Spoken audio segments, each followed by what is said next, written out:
All right, welcome back, people. I'm Dave, and this is Save America, Vote Tulsi Gabbard. I had somebody ask me over on Twitter if I could do a video about Tulsi's green side, and she has a green side, in case you didn't know this. The best example, see, one thing about Tulsi Gabbard is she's not a talker, she's a doer. So there's HR 3671. A lot of people don't even know this exists because they hear Green New Deal all day long because it's catchy.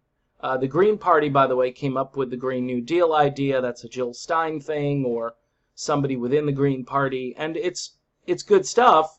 The difference is currently the way the Green New Deal is being presented in Congress is it's like a suggestion.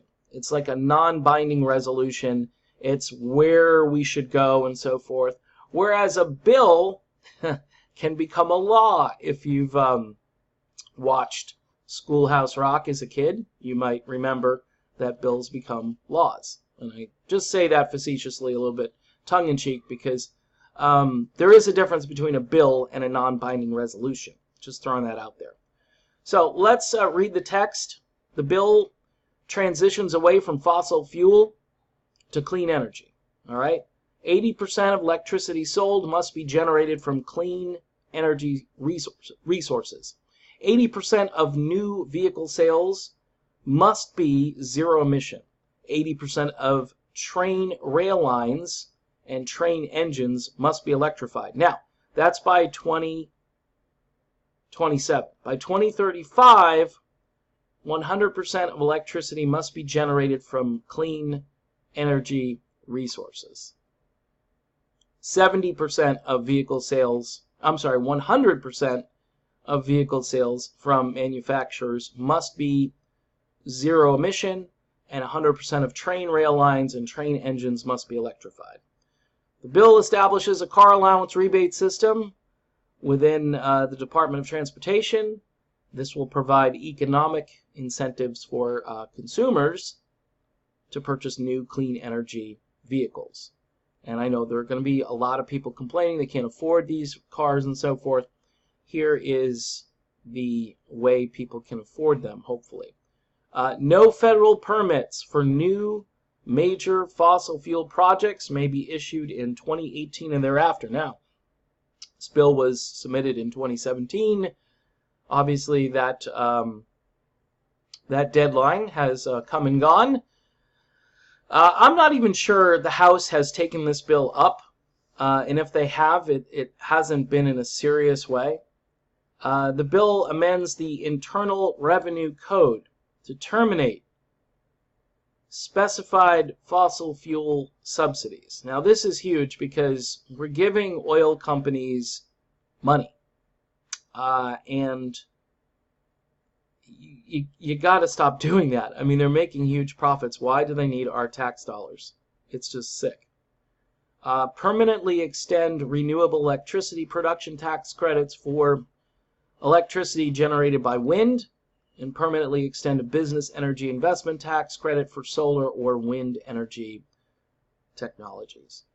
A community assistance fund is established for specified industrial and energy efficiency programs. The bill permanently reauthorizes the Weatherization Assistance Program, which provides energy efficiency retrofits of low-income homes. It prohibits exports of domestically produced crude oil and natural gas, including liquefied natural gas, because if we're obviously still selling this to other countries, the problems persist around the world, and we can't be doing this alone. It's one thing that Tulsi Gabbard stresses, and I would say, even if you're a climate change skeptic, like I'm about 50-50 on it. I mean, I believe that it's happening, but I just don't know if any of this stuff is going to do the job. But we need to give it a shot. The Center for Clean Energy Workforce Development is established within the Department of Labor. Let's hear from Tulsi Gabbard, and she's got a lot to say about the OFF Act to protect people and the planet. Last week, a Louisiana pipeline spilled 672,000 gallons of crude oil into the Gulf of Mexico. Meanwhile, an oil barge carrying 133,000 barrels of oil exploded off the coast of Texas, leaving one worker dead and two missing. Millions of Americans are still recovering from the recent hurricanes. So she comes at this in a couple of different ways. She's talking about safety, and she's talking about the hurricanes, which were devastating. And you can actually, those two things actually are intersectional, because oftentimes when a hurricane comes to town, and or say it's in the Gulf of Mexico, guess what we have in the Gulf of Mexico? A ton of oil rigs, and those rigs, oftentimes don't do well during hurricanes, and it puts them at risk as far as more accidents go. That devastated communities all across Texas, Louisiana, Florida, Puerto Rico, and the U.S. Virgin Islands, and the deadly wildfires in California. Now, despite these environmental crises, EPA Administrator Scott Pruitt continues to make backroom deals with fossil fuel industry giants at the expense of our environment and the well-being of the American people. Now, if people don't think Tulsi Gabbard is committed to a green agenda, this video really puts that to bed. I think Tulsi comes at this from a more homegrown, homespun type of thing, where she more or less, spent all this time in the environment, and now she's recognized through her own life experiences that this isn't something theoretical. This isn't something that was cooked up in some ivory tower someplace. And I think that's, in general, that differentiates Tulsi Gabbard from every other candidate, by the way. Because she's very hands-on. She's very, I did this, so therefore I can tell you about it. And it's just shocking how few people see the difference between her and other presidential candidates. I digress, and we continue with Tulsi. That's why I'm working to pass my bill, the Off Fossil Fuels for a Better Future Act, which would transition our country away from fossil fuel sources to 100% renewable energy by 2035. To begin to heal our planet and strengthen our future, we must break our addiction to fossil fuels by investing in clean energy. Passing my bill, the OFF Act, will also increase our country's global competitiveness by creating domestic clean energy technologies, jobs, and training programs. Now, earlier today, I was joined by two of my colleagues, Barbara Lee and Annette Diaz-Barragan, as well as leaders from organizations like Food and Water Watch, National Nurses United, Casa Pueblo, and other local officials and grassroots organizers, as we all gathered to urge Congress to pass the Off Fossil Fuels Act. Now I'm asking you, join us in this critical fight by signing on as a citizen co-sponsor at votetulsi.com/offact. We must take action. Our planet, our people, and our future depend on it. Now, again, what I like about this video is there's urgency, but there's not alarmism. And there's a difference. As somebody who's more from the right, oftentimes you hear things like, well, we've got this many years left and we're all going to die. And then you get a lot of people that are like, really? This is, hey, we need to fix this. Here's how we're going to fix it. We need to do it for our planet.